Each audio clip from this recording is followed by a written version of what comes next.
When The Last of Us was first announced, I was skeptical. Was this going to be yet another tale feeding off of cliché zombie consumerism by pitting a dejected band of human survivors against an endless mob of opaque, infected, cannibalistic creatures?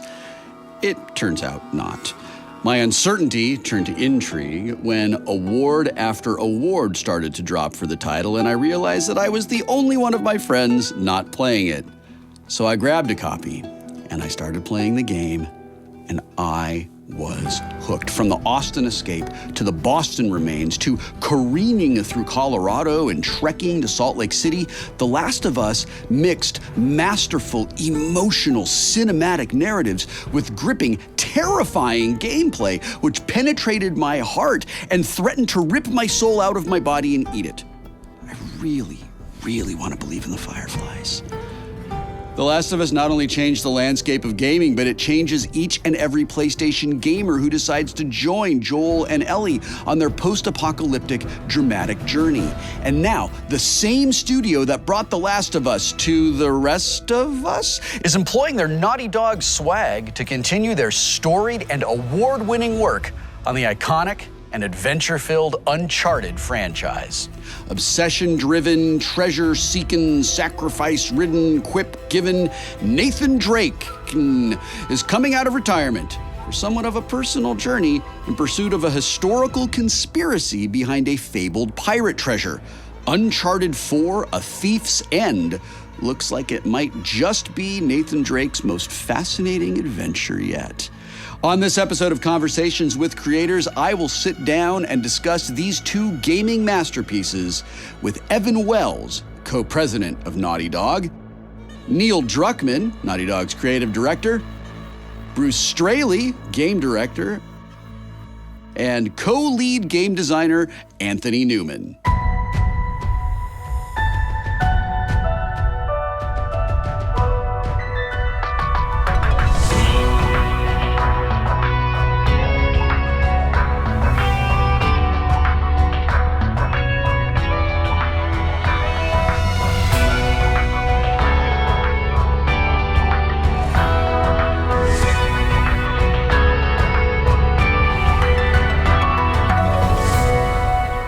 I must begin our conversation today with a disclosure.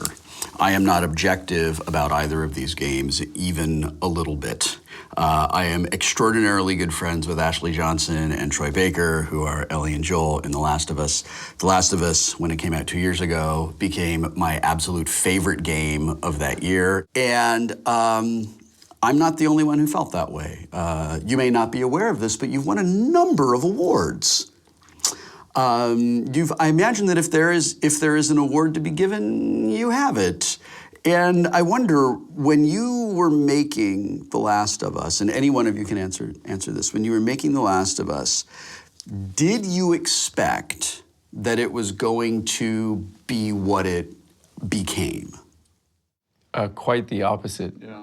We thought it was gonna tank. We thought we were gonna ruin the name and image that's been so like heartily built for years and blood, sweat, and tears of a team of what Naughty Dog meant and what kind of games, and we thought we were ruining Naughty Dog's The joke throughout production would say is like the downfall of Naughty Dog. This is it. This is the downfall. This game is the downfall of Naughty Dog. Why? What about it? Specifically, like a big part of it was on the mechanical side. I thought we'll be lucky to scrape by with like an 85 Metacritic, like 82 Metacritic or something, just because like it wasn't gelling, like it wasn't coming together, you know? So it was really like kind of a set of like really lucky breaks in terms of gameplay decisions we made that really kind of made everything fall into place and turned it into a fun game. Do you recall the moment that where it switched from we're doomed to, oh, this works, we can play it? Is there like a specific thing you can recall? GM'd, right? Yeah, it was like a couple weeks before or something. It was about it. There were a couple little moments here and there that would pop up that you're like, okay, that was cool, but oh my, this is all horrible over here. Don't look over there. Actually, I remember it's like we were pretty close to wrapping up, and there was one guy that used to work at Naughty Dog, left for a while, came back, and he came up to us and was just gushing, and he's like, I've never been so attached to characters. Yeah. And it's like, as I finished it and I watched someone else playing it, I'm looking at like Ellie and Joel at the beginning of the game. They're such different people. That's right. And it's like, and I couldn't feel it when I was playing it, but they changed so much. Yes. And we also had Tegan, who was on Uncharted 3, and he had a similar reaction. He was like, guys, I don't know what you did, but it's like, it's one of the most intense emotional games I've ever played. And that's for the first time we're like, okay, maybe we're okay, maybe we'll be all right. Yeah, because I wasn't just invested in like my character. I wasn't invested in just staying alive and like getting to the next checkpoint. But it was so important to me to like maintain the relationship and like take care of that. Was that baked into the story structure from the beginning? Did you want the players to feel like that? I mean, was that... When these guys came to Christoph and me with the pitch for the game, that was the core of the idea. It was we were going to make a game that is building a relationship across the entire experience. That we've done it in the past where it's just a mission or two, but we want to build this relationship across the whole game and see what kind of game that would be like. And that's what we made. The most kind of intense love you can have is between a parent and a child. Yes. And it just comes natural. It's something biological that just happens. You're like, how close can we come to that through this game? So at the start of the game, these two characters barely know each other, don't even like each other. Mm-hmm. And by the end of it, they have the most intense love where they're willing to make the most ultimate sacrifices to rescue one another. One of the like incredibly realistic parts of that is the melee combat that you worked on. And I thought that you captured in like disconcerting detail and reality the struggle to survive in that environment. From things like, I remember going through entire levels and just thinking, I'm screwed. I have 2 arrows and 4 bullets. There's no way I get through here. A big part of creating this relationship between the two of them and forging that over the course of the game is putting the two characters under a lot of pressure, you know? And so like a lot of the game mechanics are designed around this feeling of a very grounded sense of threat that's coming at you in the world. So part of that is, like you say, like how we hand out resources, how many bullets you get, how many crafting items you get. But we really wanted every encounter with, you know, as many as just a couple of guys to feel like a threat, you know, and because of that, that really makes the relationship between these two characters a lot stronger. And we also put in a lot of mechanics where the two characters help each other. Like Ellie can rescue you, you have to rescue her from like being attacked by an infected or something. And so in that way, in kind of like a generative way through the gameplay, we were able to like continually just reinforce that relationship. So I asked Ashley after I'd played the game, and Ashley and I played role-playing games together, and I asked her like, how much time did you spend like kind of in Ellie's body? She's like, a lot, because we did so much of it mocap. And Ashley told me that it was exhausting the way that performing is emotionally exhausting, to be moving around. And were you able to do more with your characters because you had actors who were actually embodying these characters? Or is that kind of like in the script from the beginning and you're like, actors do your jobs, just interpret it? Well, the script is written in kind of a different way than film or sometimes even TV is. We have the whole outline. We know what the structure is, where we're going with the story, with the themes and the characters, but we write as we go.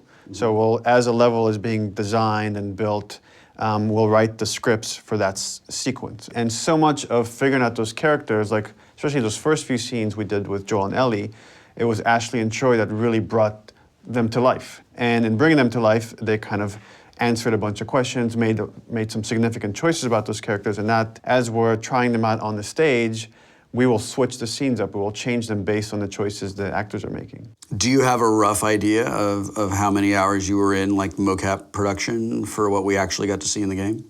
Oh, I don't know. I mean, of shoot days, it's probably more than 2 months, right? I mean, wow. And that's maybe just for the cinematics. That's not even counting the stunts and the in-game. Yeah. So it's exceeds what you would expect from like a big summer blockbuster motion picture. Like, I mean, usually you're in production on that for 3, maybe 4 months. So the game is released and blows up. Like, I mean, it's the another thing you may not be aware of. Everybody loves it, and it's epic. we get jealous of this whole thing, by the way, because we don't get to play the game that we spend so much time making. Like, we know it to the point that, like, we see all the bugs. Like, he spends so many hours in those last few weeks, months of just every single day drilling. I'm looking at one specific area. He's looking at the entire game. He's looking at Melee. He's looking at all the performances and how things are tying together with gameplay.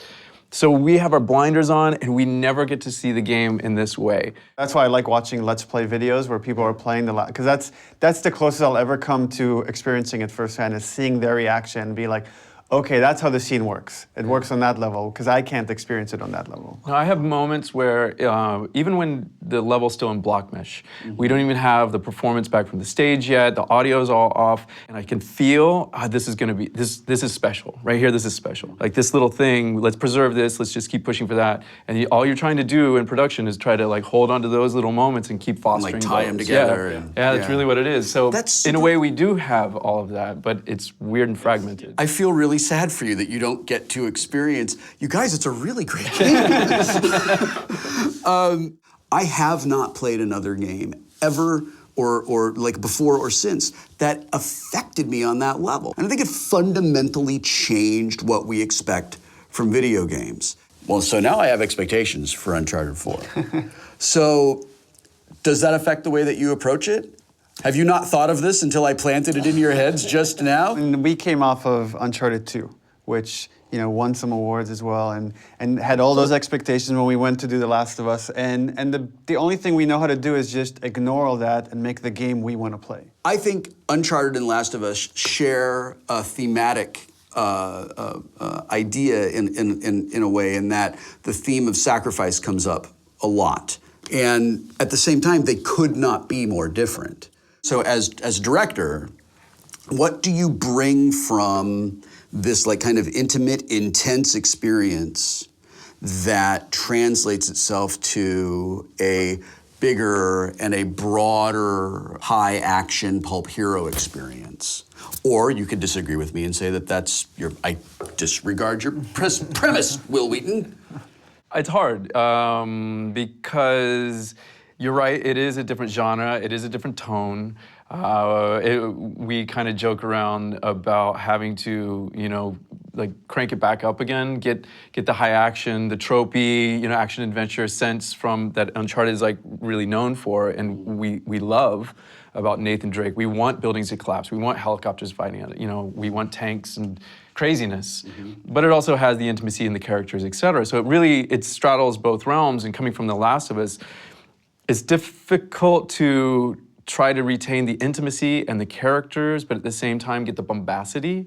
And it's also difficult to look at a team and how the team has evolved over time, to go like, oh, we now get what The Last of Us does, let's put that into Uncharted, but it doesn't quite work. And we had the opposite problem on The Last of Us, coming off Uncharted and trying to say, okay, this is going to be this really small, and it's going to have set pieces, but they're intimate set pieces. And that was a long transition to get the team to say, it's okay to think on a smaller scale. And we finally did it, and they fully embraced it. And then it's like, okay, everything you learned in The Last of Us, forget that. We got to go big again. We got to go with it. But the other thing we're trying to bring to Uncharted is to really find the humanity with these characters. Like you mentioned obsession and sacrifices.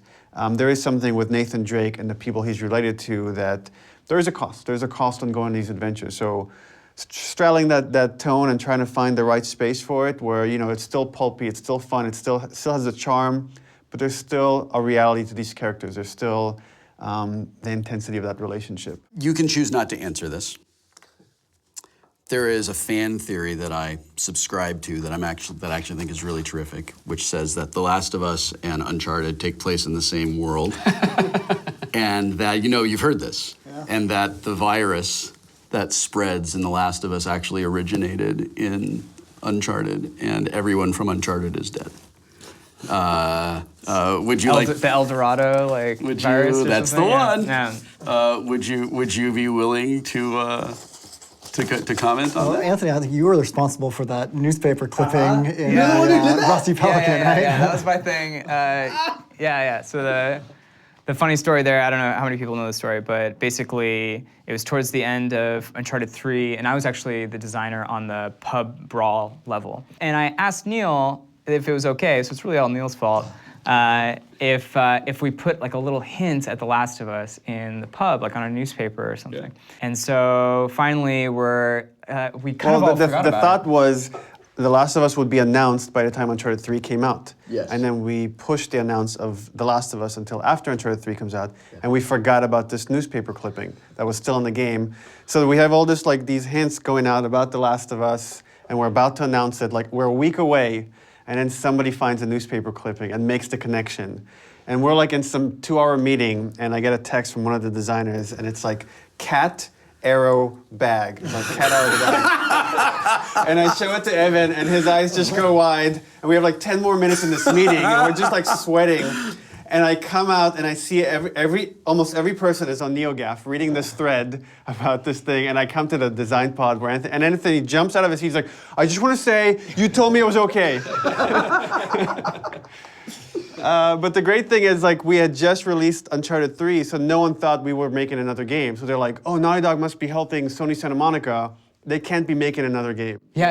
It actually somehow strengthened the theory that it was Sony Santa Monica and not us, which was pretty funny. Yeah. But if you go back through The Last of Us, there is actually a part in the Pittsburgh area where we reuse that pub. You come at it from the back, so it's a little bit strange, but and it's in the dark, so you might not notice it. But that same pub is all like wrecked up and has trash all over its place.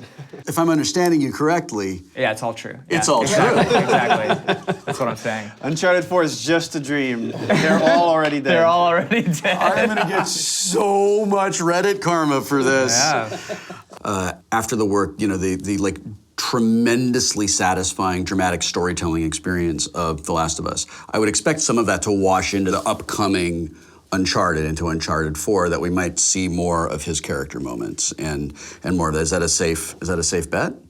Yeah, I mean, our approach for Uncharted 4 has been like, okay, let's look at the first 3 games as setups and to say, how do we pay all those threads off in Uncharted 4? How do we really kind of get into the core of who this character is? Yeah. But also it's like, how do you kind of, again, without revealing anything, wrap up all these journeys? Right. How is it all coming to a head?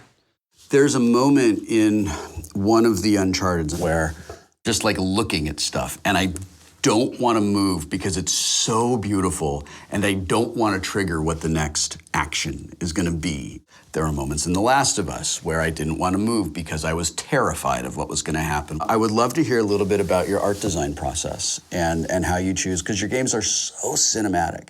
A lot of it starts with, again, the story. A lot of it's motivated from what game mechanics fit to what environments you're going to go through. I mean, kind of like old school games where you had levels, the snow level, the lava level, the ice, you know, like. Yeah. And quite honestly, we want to kind of show off what our artists can do at Naughty Dog. So starting with the story, it goes like, well, we kick around ideas like, where can we go? What is this? What does the tone of the world even provide? What can we do in The Last? Where's possible? And then we go for Uncharted, the same thing. It's like, well, how crazy can we get? What makes for good gameplay? What makes compelling spaces to move around in? And then you start looking at the story and say, well, where's our character at? Is it a high moment? Is it full of tension and drama? Is it a low point? Did they lose everything? Did we strip them away in their character? So now they're at this point, a turning point in the story where you're like, okay, how do we emphasize all of that? How do we parallel those feelings inside of the art design? We'll also let tech kind of drive us sometimes too. Like we'll say, what is a real challenge for our programmers to render? Like, you know, on Uncharted 2, we were like going to tackle snow and ice, and then 3, we were going for the desert look, and so sand and the way it moves is very challenging. And with 4, we were going back to the jungle because we have the PlayStation 4 to just really push a lot more polygons and just have massive density. So oftentimes tech will help influence it as well. And there's a lot of like independent people who are all kind of pushing their own goals, you know. So we have a guy, he's one of our cinematic animators, and he has this really strong film background where he makes like short films that are in all these competitions and stuff like that. And so he came in and just kind of independently said, like, I really want us to change how we do cameras, like across the board. So he brought this kind of like cinematic literacy into our technical process, you know. And I think it's because of our culture where we really encourage everyone to like bring what they have to the table. There is, especially in the Uncharted series, there is this like, I am inside a film. Do you find yourselves ever having to pull back from like, that's just too, we can't do that, that's ridiculous? We'll constantly ask ourselves, have we lost the characters? Like once something gets too big and you're more focusing on how ridiculous it is and like, I don't buy this anymore. Like I'm losing the thread. I'm losing the threat. Then we'll talk about, okay, what is it about the sequence that's evoking that feeling? The funny thing is, it's actually easy to create those bombastic. The ideas are easy. Yeah. It's trying to fit them into where we're at in the story, what our character capabilities are. You know, what even equipment, where our mechanic ramping over the course of the game. Like, am I really dexterous with it? You know, am I adroit with my rope, or am I just training it? So that affects like what kind of set piece you're going to do. If you can reflect those kind of mechanic training with the set piece, even like that's even better. So where the character's at. And then like the 50-foot rock creature I wanted to get in Uncharted 1, it just didn't fit. I really thought that would be cool. I don't know why nobody went for the 50-foot rock creature. And jetpacks. Jetpacks are always cool. I can tell you, Jetpacks, come on. probably the best way to defeat a 50-foot rock creature is by wearing a jetpack. Jetpacks, hello. Yeah. Yeah, come Yeah, on. just get around behind it. Hello. Is there a tension? Is there a creative tension between storytelling and? But this would be so awesome. Oh yeah, like, and that all the time. Of course. Yeah. Especially on The Last of Us, with like it was a constant conversation. We would like, how far do we push this infection? We at one point we even said, is there even like do we have infected? Like what if we lost all of them together and it's just there's a disease that kills people to keep it grounded? But yeah, it's a constant back and forth conversation. You want somebody that argues for something. You want somebody that's like invested and wants to make it better. No, I want to make that. Okay, cool. Let's figure this out. And, you know, that's awesome to have those people. Those conversations, those arguments always result in it being better. Every always, time. Yeah. And like Anthony was saying, it's part of our culture at Naughty Dog. You get that from everywhere. I mean, if something sucks, you're going to hear it, and from many people. You know, a theme that emerges over and over again as I do these conversations is that you just want to keep making it better. Is there ever a moment where you can allow yourself, even if it's literally just for a moment, to feel proud of a thing and just be like, all right, great. I mean, I feel pride for the team all the time. Like when I am playing the game at the end and seeing it come together, and you can just really appreciate the hard work that I always put into it, and it's the genius of just every different discipline and how they've all created this amazing experience. So yeah, I feel pride for the team all the time. Everybody's got their blinders on. You don't know what the person right next to you is working on sometimes. So to play the final product and then see, oh my God, this is so cool. There's so many people involved in this, and like what Particles did, what programming did, what the guy next to me did. It's amazing. It's really a beautiful concert that came together. So let's go all the way back to Uncharted 2. How do you feel being part of the game that ruined movies forever? Movies are never going away. Come on, your friend who is that's paranoia, man. No, I mean, video games are what video games are, movies are what they'll both do what they do amazing, you know, and we'll keep, the thing about video games is we're still young and we're still growing, and, you know, there's infinite amount of stories and there's a bunch of different mechanics that we can play with, so there's a wealth of there's a bunch of mining to do as far as the types of games yet to be made. So, I don't know, games are still evolving, but movies are safe. The thing that we've, I guess, gained confidence in is that games can be at least as strong as film or TV or these other mediums that have proven that they can tell emotional stories. It's just we do it in a different way, that is all. I do believe, though, I don't know, we haven't talked about this in a while, but it's like that, I do believe that the games have more investment in I'm sitting there with the controller in my hand and I am participating. Right. And the active nature of that means that I'm gonna have a different reaction in the moment when the building is collapsing or when I'm running from something, or when somebody who for a while we've been trying to create this character that's incapable and learning something, and then all of a sudden you give them that ability and they helped you on the stick, they're in the game and they do something and they shyly go like, did that work? And your protagonist character says like, that was awesome, and that's how you're feeling. And we try to match or parallel the player's feelings so closely with what's happening on the stick so often that if we can get that moment where you're thinking the same thing that happens in the game, that's beautiful. That little moment is all we're trying to really do with our character-driven games. There's like the moment in The Last of Us, spoiler alert, when you think Joel's dead and you're playing as Ellie and you push the stick forward and you're now controlling Ellie. And you're like, oh my God, I'm Ellie. You can't recreate that moment in any other medium. That moment can only exist in video games. Right.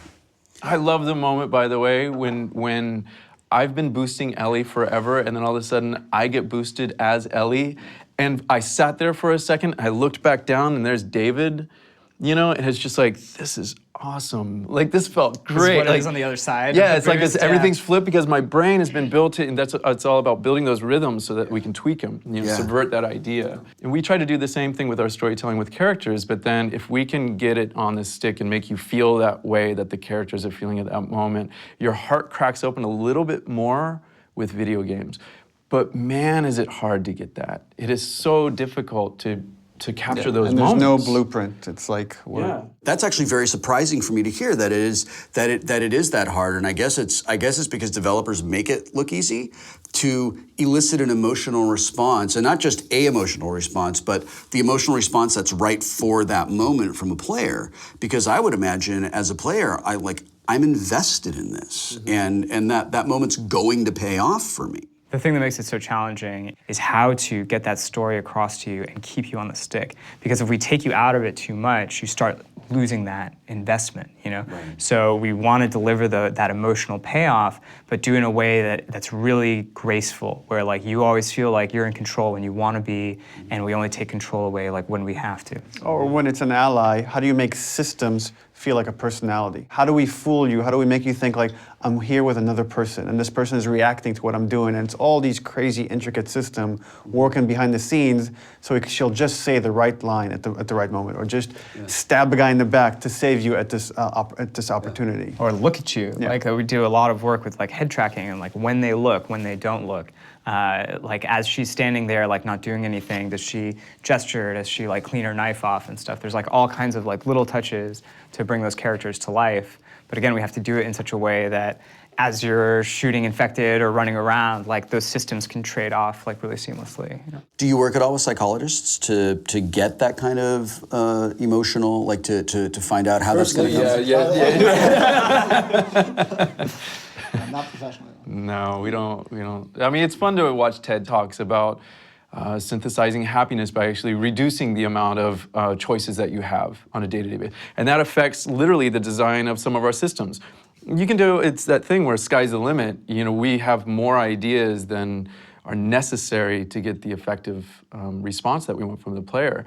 So trying to choose the ones that are going to get the biggest bang for the buck and reducing it down so that you as the player don't get overwhelmed. So there's a lot of science involved, but it's not necessarily extracted, or we don't have relationships with people that help us with that. We just try to be mindful. Like we'll go to seminars about like a storytelling seminar, or we'll go, if we could pick some cinematographer's brain about why they applied certain shots to certain scenes, or what emotion are they trying to evoke. We're constantly asking those questions. How could you take these theories that work in these other mediums and apply it to our medium?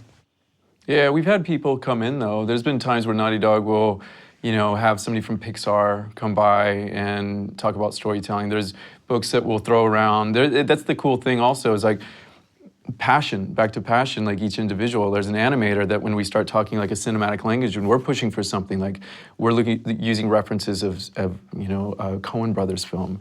And so we're studying, breaking down what Roger Deakins is doing so we can actually have that language in studio. It's also interesting when we meet, like we met one of the writers for Breaking Bad, who was a big fan of The Last of Us, and we brought her in and just kind of picked her brain about how their writer's room work, what's their process, and yeah, there's a ton you can learn from other successful people. So Naughty Dog has this reputation, well-deserved, I think, for historically creating gaming experiences that really resonate with players. When you set out to do this, like when it's like, all right, we're making games, it seems like a choice was made that games were going to be made that were narratively compelling, that had an emotional impact on players. When was that decision made, and if so, when?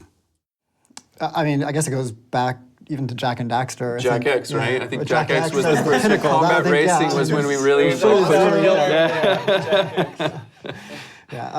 I mean, I think we just sort of saw that video games, like Neil was saying, could be as good a storytelling medium as any other, and you know, we started to learn the techniques, I guess, back on the PlayStation 2 with Jack and Daxter. We initially thought maybe it would be jarring for our protagonist to even speak because we thought the player wanted to insert themselves in the character. We learned that was a big failure, and Jack 2 introduced the voice for him. But even had a sidekick character, so you'd have the partner, and you could have the banter as you went through the game, and they could talk and share the experience together. So I think we just started building from there, and then I think when we got to PlayStation 3 and introduced the Uncharted franchise, I really felt the technology was finally there to tell a compelling story set in the real world and with human characters, and we could actually finally start to get expressions and emotions from our character models and have acting occur between lines of dialogue where you're sensing, somebody's expression in their face or their eye movement. And so now on the PlayStation 4, the technology is letting us go even further still. Yeah, even Jack 1, we pushed for, the tech allowed us to do the first contiguous, contiguously strung together world, that you could move and roam around, like from the jungle over to the beach and to the village, and from that very, very first village that you start with. And, if you look at it, Uncharted is kind of the same. At some point in Uncharted, we always get you into this contiguous, just like you're on this train, you're just gonna go. Mm-hmm. And so from moment to moment, it's just like you're on this adventure, and there's no stopping or pausing, and you're just gonna, it's kind of like a throwback to Jak and Daxter as well as the characters and everything Nevin's talking about. Building worlds instead of discrete levels. In Crash we had the warp room and you'd go to levels, but on Jak we said, okay, we want to build a world, a real environment. If there's a building, you can go inside it. If there's a mountain, you can walk to it. And so I think we extended that. Didn't Daxter get one of those awards for best characters or something like that? People love Daxter. People love Uncharted 4 is going to let you take advantage of this terrific next-gen chipset, and the gaming industry has changed so much, and what we can do with our systems has changed so much. Do you feel like hinting at all about what we're gonna see, like how you might be taking advantage of some of the new capabilities we have, maybe deeper environments? Do you plan to do anything with sound design or? The game's going to be really good. Really? Just overall, I think we're going to use the power of the PS4 to make it better, I think.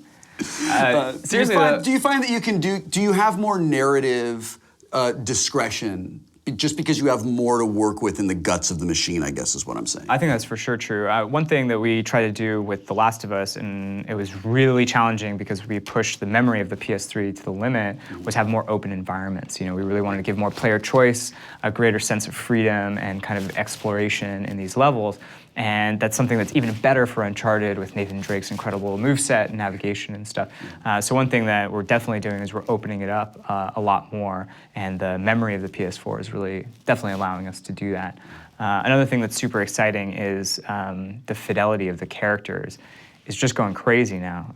We're actually doing real-time cutscenes in Uncharted 4, which is kind of like a new step for us. Wow. Yeah. So everything in the game, you're not going to see those black bars that we used to have in between gameplay and cutscenes, and that's going to let us be so much more expressive and really get that seamlessness between the storytelling and the gameplay, which we already do, I think, very well, but it's going to really allow us to take it to that next level. And also what that means is that that super great looking Nathan Drake that's in all the cutscenes, that's going to be the guy that you have the whole time, and the lighting model is nearly identical, and so all of that emotion that you get across in the cutscenes you'll have just in gameplay all the time. Will I still have birds to tell me that I'm going the right way? Yellow is follow the yellow everything. Because my wife doesn't understand why every time we're out walking our dogs, if we walk past them, birds get out of the way. I'm like, oh, good, we're going the right way. Yeah, on the right track. We're on the right track. I have those same moments that I was describing earlier with The Last of Us now. Walking around talking to different designers, and you have those moments with Neil and Story, and moments are starting to percolate. Yeah. Where, early on it was more like, how the hell are we going to do this? And now it's to the point that we're getting levels strung together with story together. Everything's starting to come together. Art's coming in. audio's and everything's coming together, and there's those moments that are starting. They're percolating. Yeah. So all I can say is for myself, Yeah. it's starting to be a game that I want to play. It's one of those, and when we talk about like, that's gonna be, oh man, that's gonna be a really special moment right Yeah, there. there's a lot of stuff that's really fresh and new, but still feels like a logical continuation of the Uncharted feels like Uncharted. formula. Yeah, it really feels it's like home. Yeah. It's like this is good, but better. There's all these techniques that we picked up doing The Last of Us that we're able to bring over now, like the way people can gesture while walking around. You know, a lot of stuff that we can do to make things more seamless. A lot of stuff in how our guns work. You know, everything down to like stuff as mechanical as aiming and the way climbing works and the way some of our animations blend together. And so yeah, a lot of it, like Bruce is saying, feels like Uncharted, but just like stepped up another notch. Yeah, like every project has like a crazy goal, right? With The Last of Us is like the relationship between these two characters. Can we earn that? With Left Behind, it was like showing the relationship between Ellie and Riley. Can we earn that? And here it's like telling the closing chapter of Nathan Drake's story. Is like I really feel like we're finally earning that. And like as you're seeing all the pieces come together, it's like that's really important for us. It means a lot to me as a fan of your games to hear you say we need to earn that. I feel like it's so common for creative people to kind of get disconnected from the audience because you're so busy in the thing that you can lose that sense of like we really need to earn this moment. And nothing drives me crazier than a set piece in something and they clearly haven't earned it. I'm like, why did you do that? Like, come on. Well, the thing is, we're all really big fans of our own games. Like, we all love Nathan Drake, and we kind of want to do right by him. And if it's like the closing chapter of his adventures, like that is really meaningful for us as well, you know. And we really want to do right by him and do right by the franchise. Yeah, because we're fans. I mean, we play those games, and we're fans of that character and that world and what that franchise brought to us. We want to be proud, and we want the team to be proud. I mean, it's all that stuff is all imbued in, you know, our perfectionism, all that stuff. It's like, yeah, we have to earn it. Plus, Nolan North is really violent, so we have to... I've heard that, boy. Well, listen, I am super excited to go and I'm going to go do an Uncharted replay as I get ready to finish out Nathan Drake's story. And I would wish you success. You clearly don't need it. Thank you for spending some time with me today, and I wish you the best of luck in whatever it is you choose to do next. Build that world. All right. Yeah, thanks, Will. Yeah, thank you. Thanks, Will. It's fun. What did you learn from this? So as you started the thing as like from Last of Us and Uncharted fan, what's your takeaway right now? Curious. My takeaways for me are I wasn't sophisticated enough as a creator until like maybe 10 years ago to kind of put it all together. That like what I love about your games is they're all grounded in a reality in some way that I really care about, you know. I think I'm that kind of gamer, you know, like as I get closer to resolving the main storyline, it's like I don't want to turn the last page. I don't want it to be over. Today's station.